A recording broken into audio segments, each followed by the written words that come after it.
Hello and welcome to Spiritcast, episode number 7. Just rolling right along here.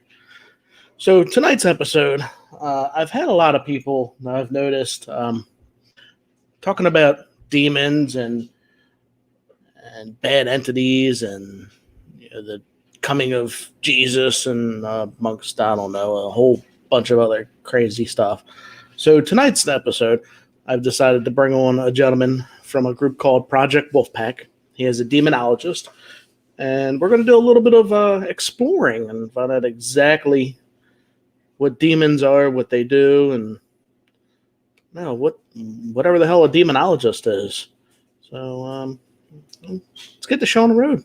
What do you say? Spirit passing through.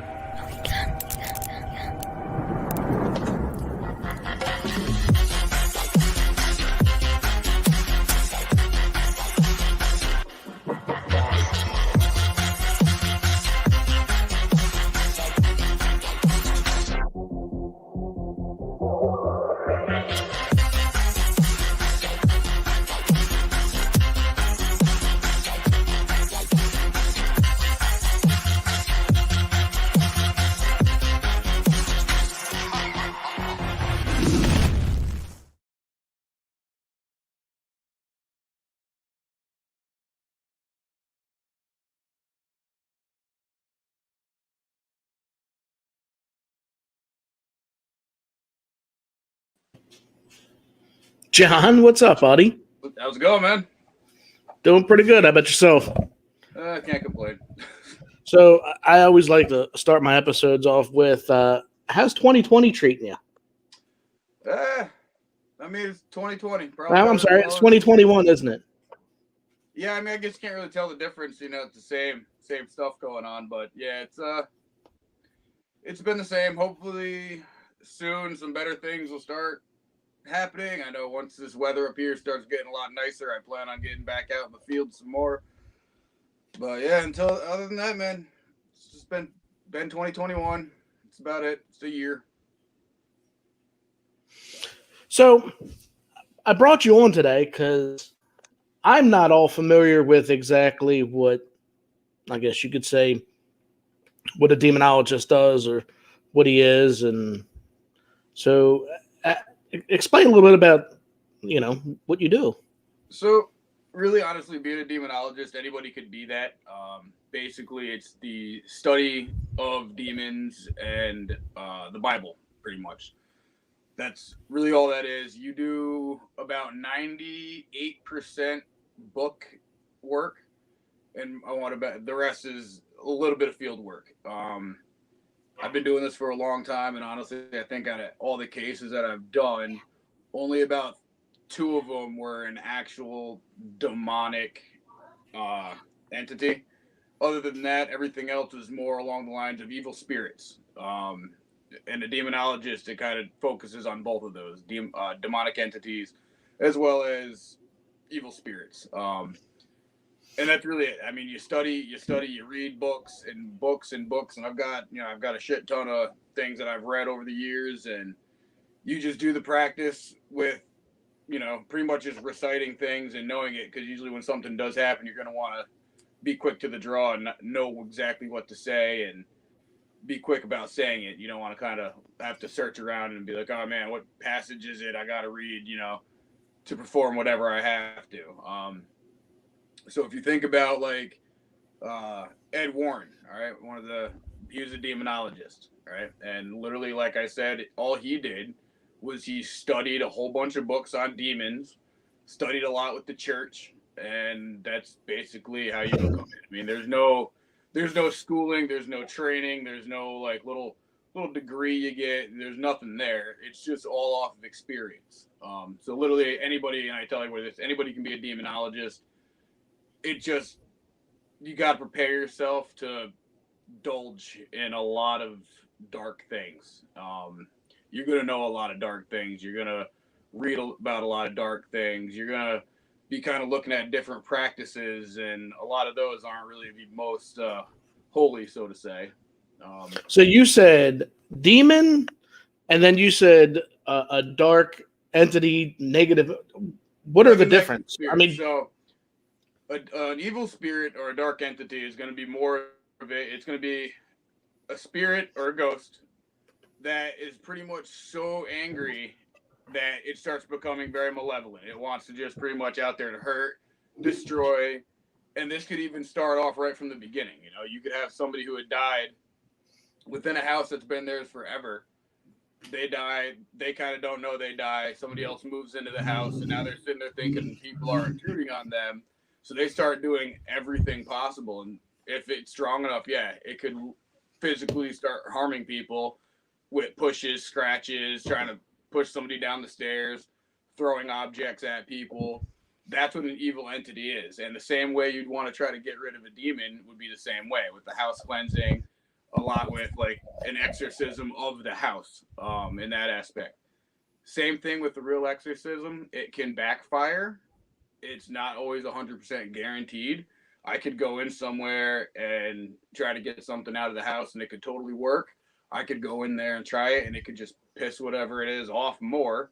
Or it can do the whole lay dormant thing where it lays dormant for a while. You think it's gone, and then the minute you let your guard down, it comes right back in. That's what an evil entity is. A demon never was a spirit. Uh, they say the demons were part of the fallen angels that fell when Lucifer fell. They became his minions, his demons. Were never a spirit. They are way darker, a lot worse. They are the ones that literally want to just take your soul, and that's what they do. They infiltrate and they try to get in and break you down as worse as possible. Pretty much take everything from you, and then when you're have nothing left, that's when they come in, just snatch a soul, and that's just a whole new soul for them down in hell. so how long have you been? How long have you been a demonologist? So let's see. I started really diving into this around 2010. When I had an experience that was pretty big. I was already in the studies at that time, but not that deep. I was in just enough to kind of feel okay with being in certain places. But after an incident that I had, I really started just diving into it from there and just trying to know as much as I could and pull in whatever information I could, just because I don't ever want what had happened to happen again. And if it does happen again, I want to know exactly how to completely shut it down. Um, when I had done what I did the first time, luckily it wasn't that strong yet, and I was able to actually get it out of my friend before it really sunk its teeth in and got in there. That was a good thing. It could have totally backfired had this thing been a lot stronger. It could have totally just said, "Forget what you're doing," and that's it, and it would have been inside of them. And at that time, I didn't have a priest that I could call. It would have been like, oh man, now our buddy is completely possessed by whatever the hell we just allowed into the place that we were in. Now you said he was possessed. Yep, he got pretty much, it was a partial possession.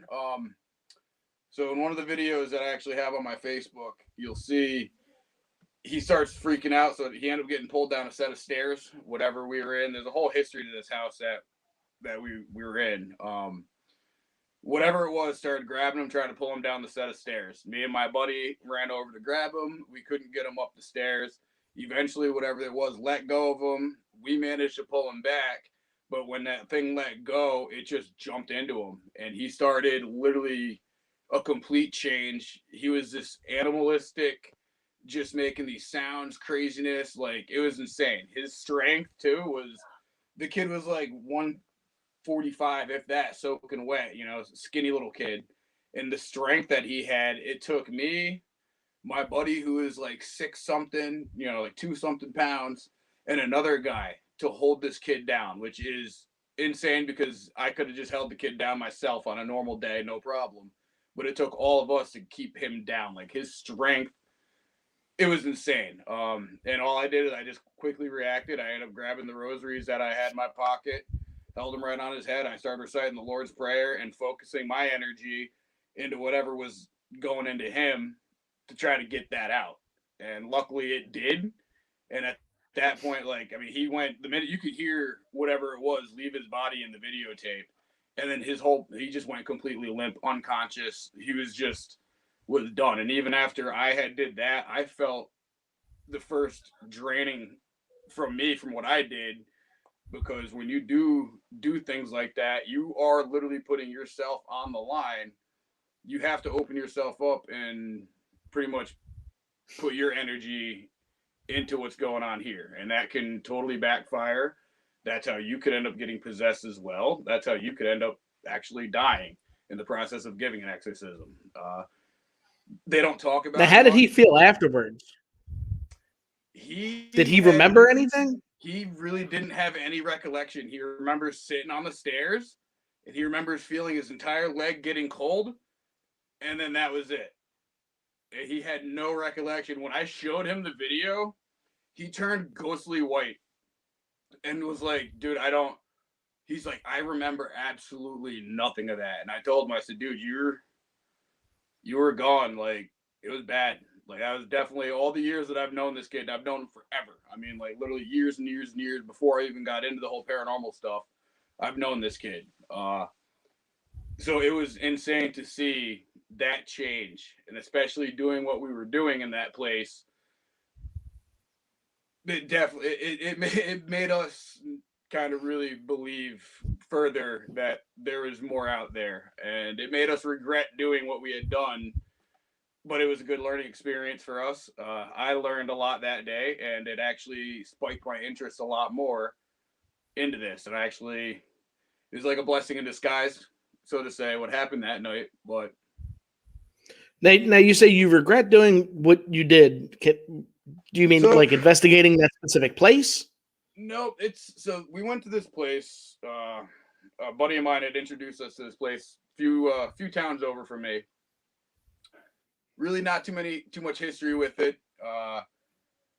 We went in there, did our investigation, started getting really cool stuff. I found out the history on the place, and went back, started getting a lot more investigation information and all that. But what we wanted to do, because we were still kind of skeptic in a way, like we were getting all this great evidence, and I still to this day I always look at things very skeptically when I go in to anything, because I don't ever like to be the first one to be like, oh yeah, that's automatically paranormal, that's automatically haunted, that's automatically a demon. Like I see it a lot all the time with, especially on Facebook, man. I mean, like I know, and I've heard other people, I've had people call me and send me things like, oh, there's this, there's that, and I've gone to people's houses and been like, it's not though. Like I know they wanted it to be, but it's not. So I always try to go in as a skeptic. And when we started getting some really good evidence from this place, we decided to dabble in certain things. The guy who brought us there, he was really into the whole demonology stuff, and he had already done some things in the house, so he wanted to have us do some things in the house. So he ended up getting a copy of the Necronomicon. So pretty much somebody had rewritten the Necronomicon, and you can buy this now on Amazon for like $8. Once again, one of those things where we're like, it's an $8 book. I highly doubt it's anything real. So we did some rituals out of it. He also had done some stuff out of the Satanic Bible in the place. We did a lot of experiments with pretty much saying, hey, I'm going to call you in, but I don't think you're real. And that ended up biting us in the ass. Pretty bad. So I got a question on here from a gentleman named Patrick. He says, why is it God or Christ always the go-to? Why not Allah or any other chosen one? You can. There is, believe it or not, every different religion has a form of exorcisms. I could do an exorcism in whatever religion, honestly. It just depends on what you study. So my main study is Christianity, Catholicism. So that's where my subject is strongest in with my belief, is there. Now, once again, the whole subject of heaven and hell, I believe everything is possible. I believe there's definitely a higher power. But just like anybody else, I can't for a fact say that that's real. I'm catching things, and I've witnessed things where I have said, yeah, definitely, this is something not normal at all. This is something that is definitely supernatural that's going on. but it's still, I've never, still never have had, that actual confirmation that there is a heaven or a hell. But in the beliefs that I have, in the work that I've done, in the studies, yes, I go in with that heaven and hell belief, the belief that God will always save me. But like I said, my wife is Jewish, and there's definitely exorcisms I could do in Judaism. It just depends on what religion you're doing. There's always a way to have that, and they're going to go towards whatever God that is. All right, so I have another text message from a lady named Cindy Hunt, and she said, "Thank you so much. I have a gift. I can talk with spirits and a demon. He took over my ex's body and has done favors for me to help. When he first met, he wasn't nice. Now he is. She wants to know, do they actually have feelings like humans? And why do they do favors for us? And do they really want in return? This demon claims to love me and wants to be with me. I'm not interested," and told him several times. I guess our question is more or less, can a specific demon have feelings for somebody? No, definitely not. It's not an entity that has feelings like that. It doesn't know love. It doesn't know remorse. Its main thing is to just overcome and destroy you and take another soul back. That's pretty much it. There is no. They will do anything. I mean, demons will portray themselves as little kids, because to an adult, we see a little kid and you're like, oh my god, a harmless little child. Anything that I've done, if I hear a little kid, it freaks me out, because it could be a little kid spirit, it could be a demonic entity, because that's what they do. They try to find any way to get close enough to you. So yeah, by that thing saying, "Oh no, I love it," I'm not. It's full of shit. They don't would never fall in love with anybody. They don't know how to. It's not a part of their nature at all. They're literally just pure evil. Now this is also important for most of us that do investigating. What ways can we keep safe on an investigation? Okay, so like I said, whatever religion you follow, go off of that. So like I said, when I go into some place, I always pray. I anoint myself, my crew. I also travel with holy water, rosary beads, everything like that. You can do cleansing rituals before and after, always. That's what I do. Even if I went to a place that didn't have anything demonic, even a spirit can follow you home. So even what I'm doing to prevent anything demonic from happening to me, this will also help you spirit-wise to not, have anything really stick to you and try to follow you back home, because nobody wants that either. So, like I said, you want to pray, you want to anoint yourself and your crew, keep holy water on you just in case. And that's still just for during prayer. It's not like anything crazy. You can't like splash it on anything and anything's gonna sizzle. But you can definitely, use that for your prayer and everything with anointing everybody. And that's really about it. Go in there with a strong belief. And if anything does seem evil that's happening that you're not comfortable with, always retreat. But if you do have to stand there, always know that your belief is going to keep you safe. If I go in there doubting and thinking that whatever I'm going against is stronger than me, it's going to get the upper hand. I go in there literally going, nope, this is nothing. I'm stronger than this. I've got the belief in God, and He's going to protect me in this. And I keep that mindset the entire time. And the stronger that is, the more affirmative you are with that, you're going to be able to keep whatever that is at bay. It's not going to want to try to come and battle you. Not saying that a more stronger demonic force wouldn't test that, because it definitely would. But that's also where it comes into, you got to listen to your body. The more you do this, you're gonna get that weird sense where something's gonna tell you, you know what, this is not gonna work. You need to back out right now, and that's when you need to listen to it. And everybody who I've ever taken on an investigation, when things have gotten crazy, the one reason why they love going with me is because they know I know when to pull out.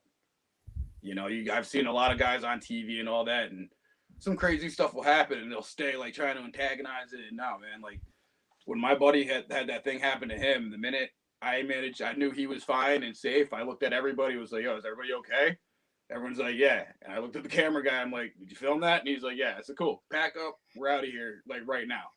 Like we're not staying anymore because the longer we stay, that's just gonna ask for something else to happen, you know. And each time it happens, it can come back either not as powerful or it can come back a lot more powerful than before, you know. And you always just want to stay safe.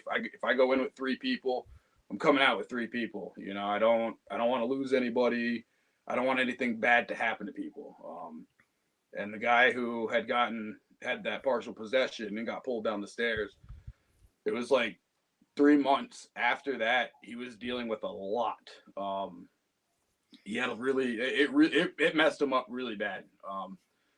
And it took a lot of with me helping him to get back to, you know, being normal and everything. But it was definitely an eye opener, and that's why I tell people, you know, I'm all for experimenting. Like I get it because I've been there, but also there is stuff out there, and just freaking tread lightly when you do it. Just understand you could totally awaken some shit you do not want to have to come in contact with.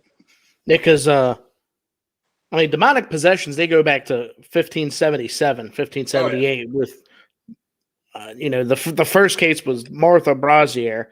Yep. She was a French woman at age 22, and her father was also possessed as well. But each religion, though, if you go back, each religion has its own ideas of what demons can do, what demons cannot do, Yep. what specific possessions are. You know, just like if you go, I believe it's the Catholic religion. It's not just possession over the body; it's possession over the business. It's possession, Yep. you know, where they just make your life hell. It doesn't necessarily have to be taken over your body, but they make, you Exactly. know, you make bad decisions, bad businesses. You know, you how your ATM account gets frozen of some Yep. sort. But you know, each religion. I mean, you could go on and on about it, but I mean, there's just so many different religions, and each one has its own what a demonic possession is. I'm trying to look up a few of them, but you know, while I do that, I'm going to get to another question. Denise it says, "Is it possible to bring something with you when you move?" Oh yeah, definitely. If something's attached to you, it can follow you, and it could either be an object that you have that it's attached to, which is honestly, in my opinion, a lot better because you could always get rid of that object.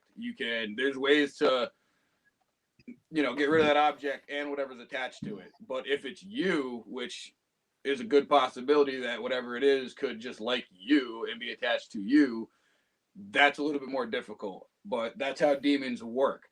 So you got to look at it as, so you're going to be over here and the demon's going to be here.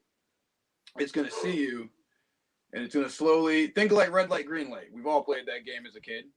You turn away, it gets closer. You look at it, it's there.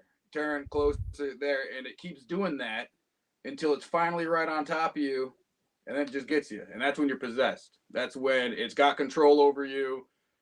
You're visually a different person, almost physically a different person, and everybody knows it.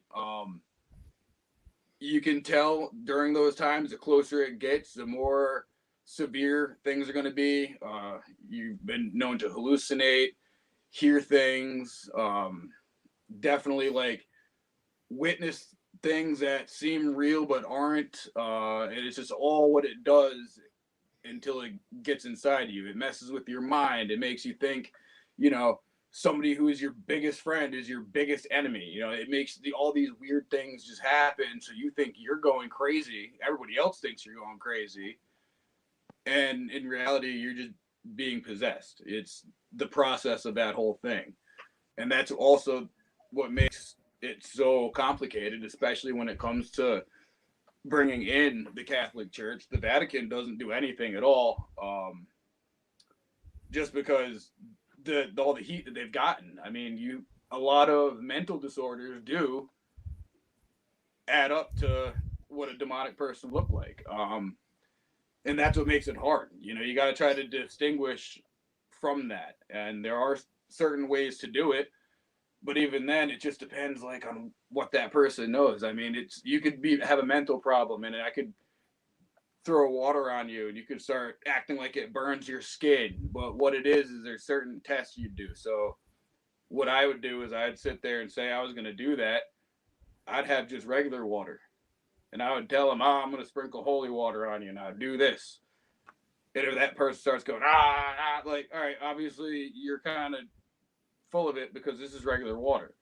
And if you were a demon and I did that, you would know that was just regular water because it's going to have no effect on you. Or vice versa. You know, you say it's regular water and you sprinkle, the holy water on them. If they just sit there and, like, this is nothing, okay, then you're dealing with somebody who's probably just got a mental issue versus somebody who might actually be full on possessed. Well, they Like also, me, I know I had read, and I had studied a little bit about this, but I had also read that there's a close, there's a lot of close things that are in common between a mental illness and a possession. So if you take two people side by side and you treat one with medication and it clears it up, then the chances are it was more as a medical as opposed to a demonic possession. exactly. And demons, depending on again what religion that you believe in, they are going to do different things. But most demonic possessions don't come out and say that they're a demon and that they have possessed this body. A lot of them want to be more secretive. Yep, they'll And make it. They'll it keep that making way. it seem like exactly. They'll keep making it seem that you just have a mental problem, and they've even been known to go dormant. And even in your own self, you sit there and you think, oh my God, you're fine. Like, thank you so much. It's out of me. It's great. No, it's still there. It's just laying dormant inside you, and it's just once again you're gonna wait for that right moment. Maybe when you try to get an exorcism done, it managed to weaken it, which made it kind of recede back into you a little bit and get tucked away, but it didn't go away. So that leads for it to come back later on, which could totally happen too, because now it could just sit there and try to regain, some type of strength to reattach and reattack again. Now, Rachel had said that she came in a little bit late. She says that she's always heard that interactions with actual demons is rare. They're usually grumpy spirits. Is that true, or are there more in common than we think? Nope. And that's what I said. Demons they're everywhere. Okay, they are extremely common. The odds of you coming across an actual possession or an actual demon, slim to none. It's a rare thing that's actually talked about and brought up, especially with a human, mainly because of the mental illness fact. Is they're going to go through all of that scientific stuff first before they even would recommend an exorcism. And usually by that time, it's too late. And then they just chalk that up to, well, they just died from the mental illness. If you go searching, now, Sam, you will find it. Now, John, hold on. Somebody's a little confused. Sam, you had said that. Didn't he just say that they didn't get attached to a certain person? I'm confused. Can you go back to maybe, Sam, try to go a little bit further and explain what you mean? Because I might have missed what you are. Yeah, I'm confused with that question. But now also demons and demonic entities, dark things, they also like dark things, dark attitude. So if you are more of a negative person, they're going to be more attached to you. They'll be attached to you, definitely, because you're putting yourself there. You're pretty much calling out to them. You're kind of making yourself like a beacon, like, hey, look at me, come to me, I'm trying to get your attention. So yeah, the more you indulge in all that, definitely the more susceptible you are of coming across that for sure. And that's what I said a minute ago, where if you're seeking for it, you're gonna find it. The odds of you stumbling upon it, slim to none. They're out there, but they're not like that. You're gonna come across an angry spirit before you're gonna come across something demonic. And like I said, I've gone to places where I definitely thought there could be something demonic going on there. In the end, no, there wasn't. They usually don't work that way because their main purpose is to just try to infestate on somebody and take their soul. So you're not gonna like really go into a house and find something demonic or evil that's just sitting there. It's gonna be just an evil spirit, not a demonic presence. A demonic presence, you have to bring that to you, or it's got to find you. That's the only way that's gonna happen. Now, doing a little research, Christianity appears to be the only religion that the demons are work of the devil himself, as they call them, lesser demons or the fallen angels. Yep. And it's the battle between Satan and heaven. Yep. And one of Satan's strategies is to just possess humans.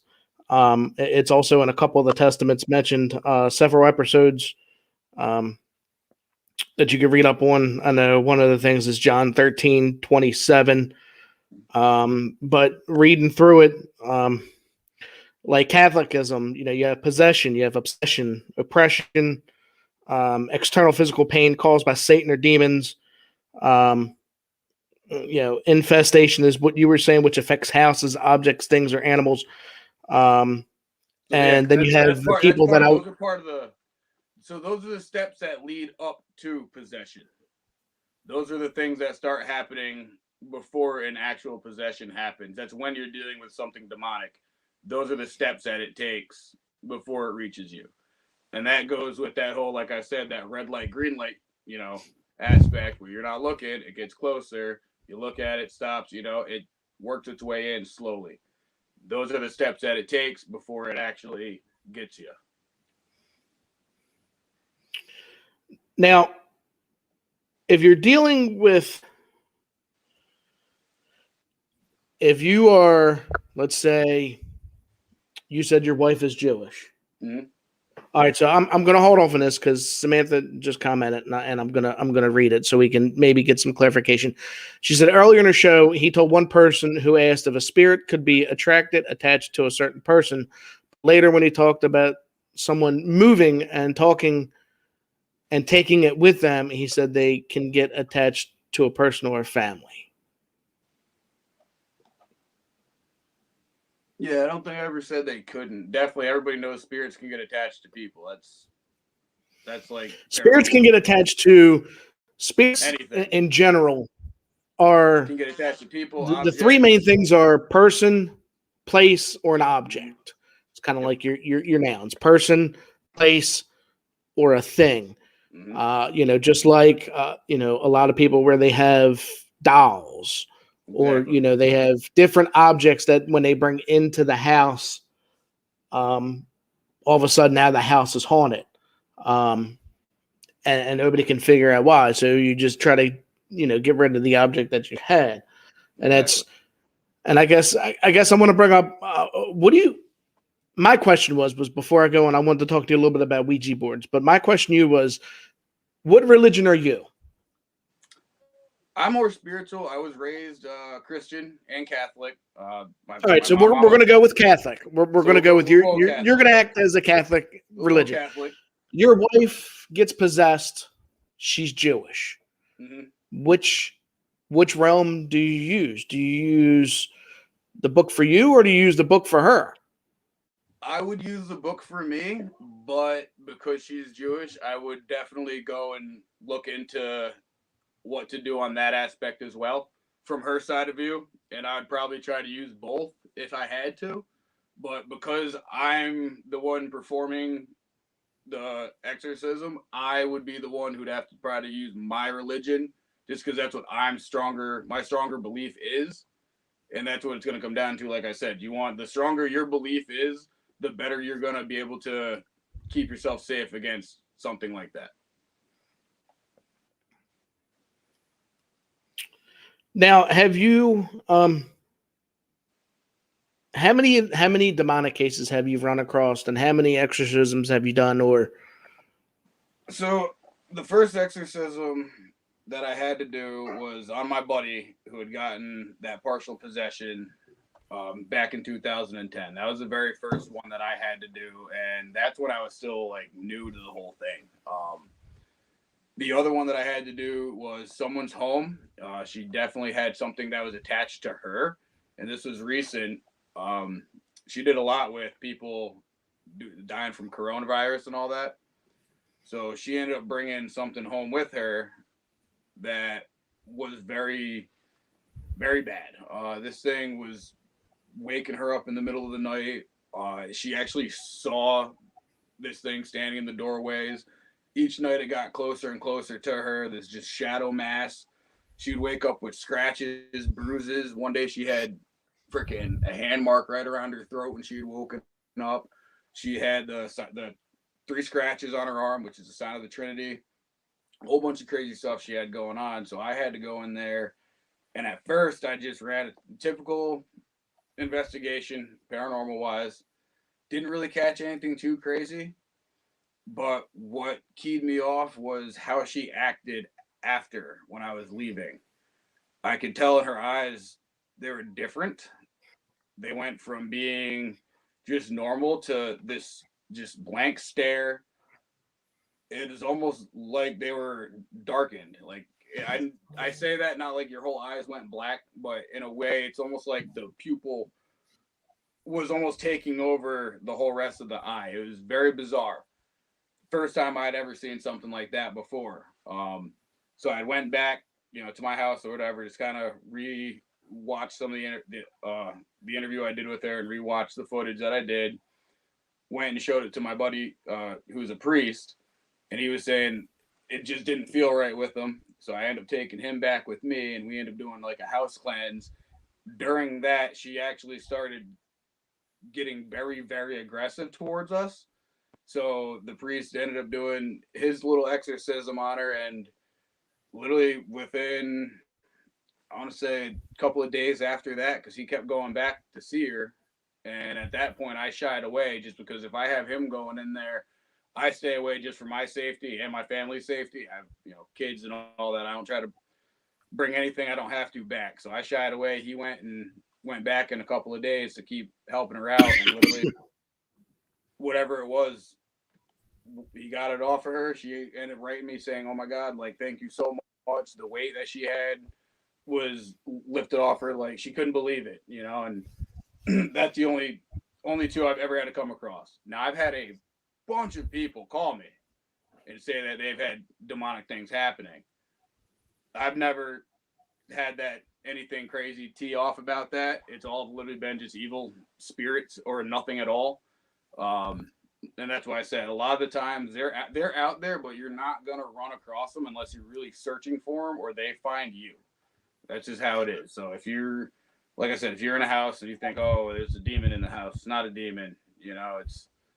That's not how it works. Demons can't even really attach to objects. They're just more out for you and your soul. That's it. so I've brought this up with a couple other people, and I spoke to Brandon Alvis from Ghost Hunters a couple weeks back, and I brought this topic up with him.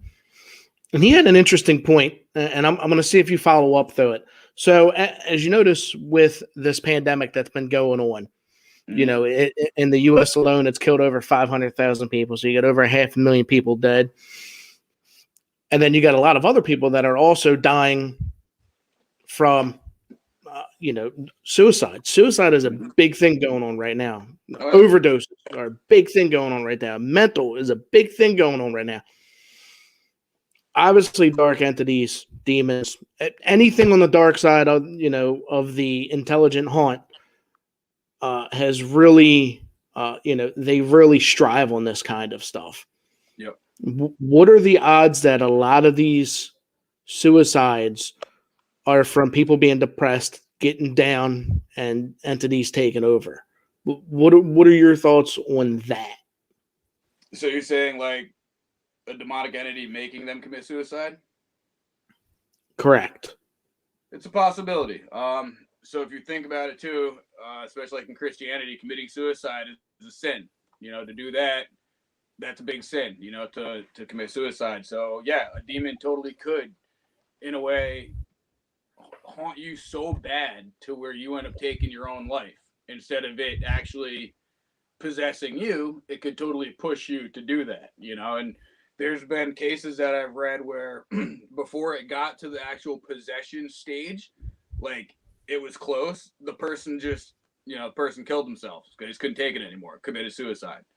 And that's a win too for them because now they're taking your soul no matter what, especially because they're right there. There's also, I've read cases where that has happened and they lived, but it wasn't them anymore. So they died, their soul went out their body, the demonic soul popped in it.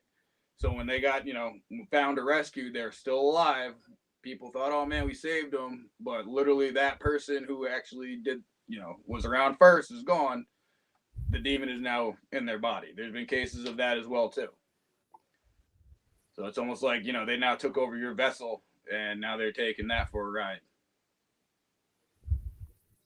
Now, how often does that happen? Now, does that happen also with like overdoses? Because I mean, some of these people that do some crazy stuff, like heroin. Heroin is a big thing. People know that doing this drug, it can absolutely kill them, and they know it, and they still do it.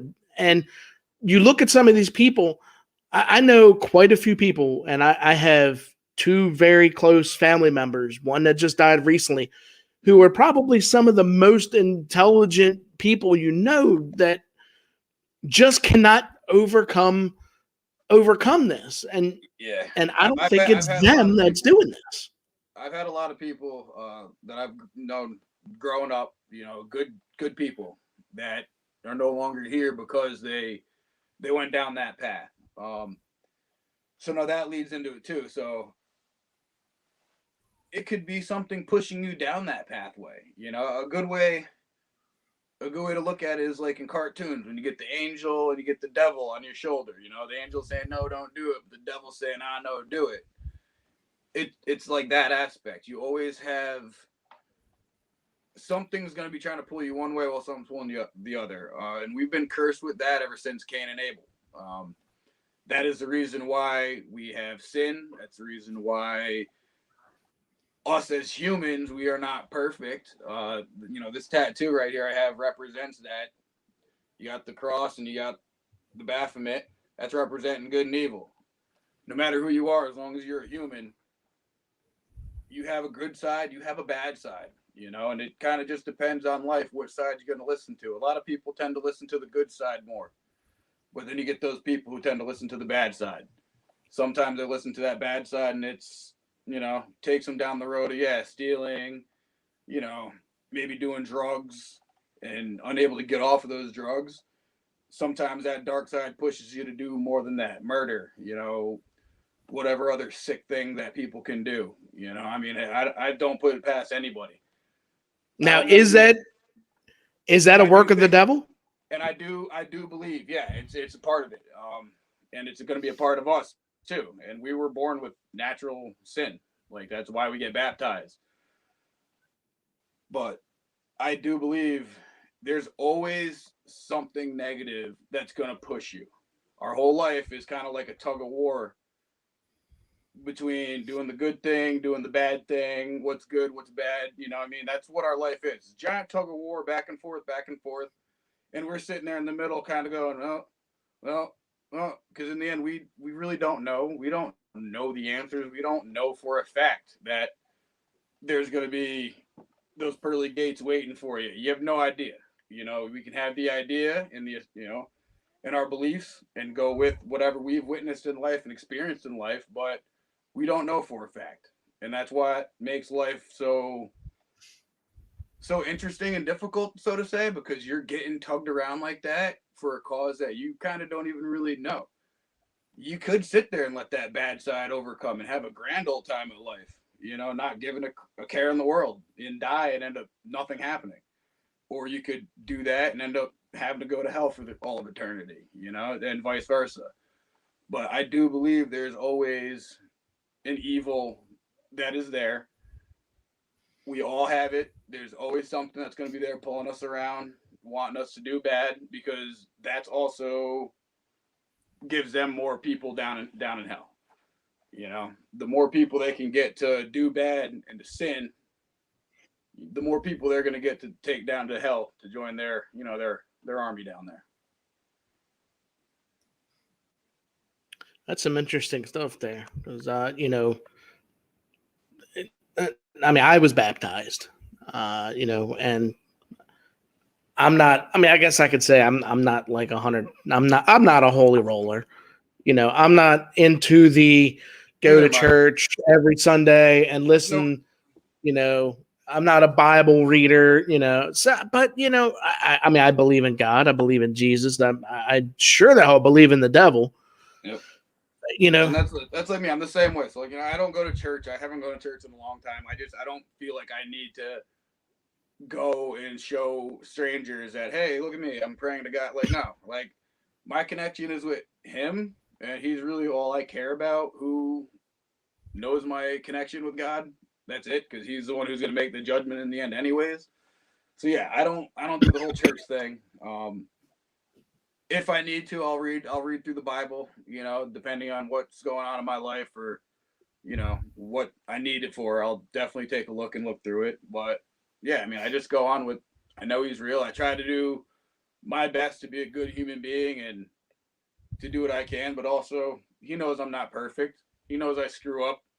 We all do things that aren't, holy, but we are human. And he knows that, and that's one of the reasons why Lucifer got cast out of hell, or out of heaven into hell, because he didn't understand why God looked at us so great, because he's like, well, they suck, they screw up, they fight, they do all this other stuff. Like, why would you like them so much? And God said, because it's my creation. He's like, and you'll see the bigger picture in the end. And Lucifer didn't get it, so he got cast out of heaven down to hell, and that's why he does whatever he can to try to keep us from succeeding and going up there. He wants us down with him, pretty much as a way to say, "Ha, I told you so." But like I said, God knows, And the one thing I always say is, when bad things happen to you in life, I know a lot of people, the first thing they do is look up, like, why me, God? It doesn't have to be him. You got to think, sometimes a lot of those bad things that are happening to you, the dude downstairs, man, he's got his people out there messing with you, trying to get you to screw up so you can get angry and do something horrible. It's just what they do. Yeah, I never thought of it like that, and that brings up a good point. That is true. Every time something bad, does happen, the first thing you do think is, oh, God, why did you do this? Jesus, this is not me. And Yep. like kids dying of cancer and diseases and stuff like that. That's God. Look, I highly. Look, I can't say for sure that it's the devil or it's God, because obviously Mm-hmm. I can't see that far. If I could, believe me, I'd be making a lot more money doing other stuff. But it just doesn't seem like that's something that he would do. It just, to me, it just doesn't seem like it. Exactly. I mean, I'm not, like I said, I'm not a holy roller. I don't ever claim to be. Yep. But we have our beliefs now. If you're an atheist, if you don't believe in God, does it make you more or less of a person? Absolutely not. It's just your beliefs. I mean, like, you go over to like China, India, they believe, they don't believe in Jesus. They have their own God that they believe in, Buddha, and I don't know. There's probably 7,000 of them over there. We got a bunch of different ones. Let's see here. Now this, I didn't get a chance to read it, but Loss says, do you feel those spirits or ghosts we get evidence, like EVPs, or show up on the SLS? As an example, are stuck here on Earth or can travel from heaven or in between worlds or realms? So once again, this is a theory. I don't think they can travel between worlds. Now realms, they're already technically in a different realm because you have our realm and the spirit realm, so they're already in a different realm. But because the spirit realm and our realm are so close, that's where we get that crossover where you can see them, you witness certain things, you can capture certain things because they're close by. I don't think they can travel to other dimensions or anything like that. I don't think so. I don't think they can travel from heaven back down here. I think once you're up there until another time comes. So I do, in a weird way, believe in reincarnation, so to say. I think, if you go up to heaven, you can be in heaven for a certain amount of time, but then maybe you get your chance to come back. You're not gonna remember anything, but you're gonna get your chance to go back and restart your cycle again. I believe that happens. Or you could choose to just stay in heaven. Um, I think they're just stuck here, and it's either by choice or they have no idea how to cross back over. That's what I feel. Interesting. So speaking of um, demons or ghosts or being talked to, um, this Friday, I have two guests on from me. They both work over at Waverly Hills. Oh, Now, nice. everybody that knows anything about Waverly Hills or yeah. anything in the paranormal field know that this place is great. Now, I don't want to give too much of their story away because I want them to tell it. But their names are Ernie and Denise Pack, and they're from Pac-Man Paranormal. Interesting, Pac-Man. Everything this guy does, it's Pac-Man, and it's awesome because they're probably like the two of the greatest people that I've ever talked to. I've only known them for a few months, but they got a big following. Ernie and Denise, they both have a big connection to, I don't want to screw it up, I believe it's room 504 over at Waverly Hills. Mm-hmm. And it's with a nurse. And they have a very deep connection with this place, which is how they got together, which is how they met. They met there. And it wasn't something of the human world that brought them together. Yep. Now that's Friday. That's this Friday, the 26th. Now I also have another guest on, Nicholas, and I can't pronounce his last name, but as everybody's familiar, Paraflex is going to come out March 20th, I believe, March 22nd, which is the Netflix of paranormal. That's why they call it Paraflex. Yep. And I'm going to be calling him probably tomorrow, and I'm going to get him on here as well to talk a little bit about Paraflex. Nice. And I know a lot of that stuff is right up your alley. Oh yeah. And then speaking to the spirit world, I have Artie Hoffman coming on from Angels and Answers. He's a psychic medium. He's world renowned. He travels the country. He just currently got back from Florida. He's on Monday, March 8th. Nice. So I got a lot of stuff coming on, John, and I definitely want you to at least keep me updated with everything that you got going on, because I know you got a couple of things coming up. Yeah, definitely. Yep. You guys can find him on Facebook. Exactly how it's written on the screen right there. That's his name on Facebook. He's got a lot of great stuff. He's got a lot of great videos.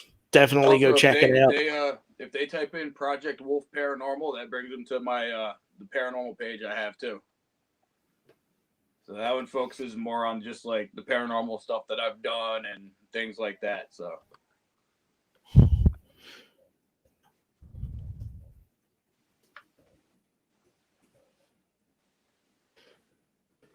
And for anybody interested, that is his page. I think I spelled everything right. That looks about right. Project Wolf Paranormal. Yep. I have been on there quite a bit. He has some really cool footage. You definitely got to go check it out for sure. But like I said, I got definitely a couple of things coming up. John, I want to thank you for coming on, brother.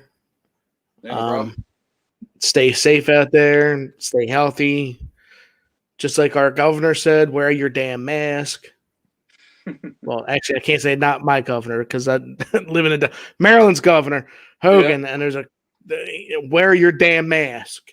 Yeah. And there's a commercial. Also, I have a podcast too.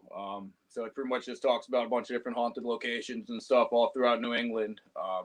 But that can be found anywhere on Spotify, Anchor, Google, Apple. But it's Project Wolf Files, and that's just me. And I do talk about a whole bunch of different stuff all throughout New England. So it's another good one. You said Project Wolf Files? Yep. What I will do is when I put this up, I'll make sure that I post that in the comments as well. That way everybody can take a look. Awesome. Other than that, brother, if I have anybody that has any questions off air, I will definitely shoot you a message. Yeah, definitely. Because I don't know much about other than what I read. Yeah. But you pretty much got that on lockdown because I'll still do what I do. And yeah. Like I said, anytime you want to come on, you're more than welcome to. Awesome, man. Thank you. Other than that, I don't have anything else. John, you have a good night, brother. And I guess I'll be chatting with everybody later. Have a good night, folks. Peace. Later.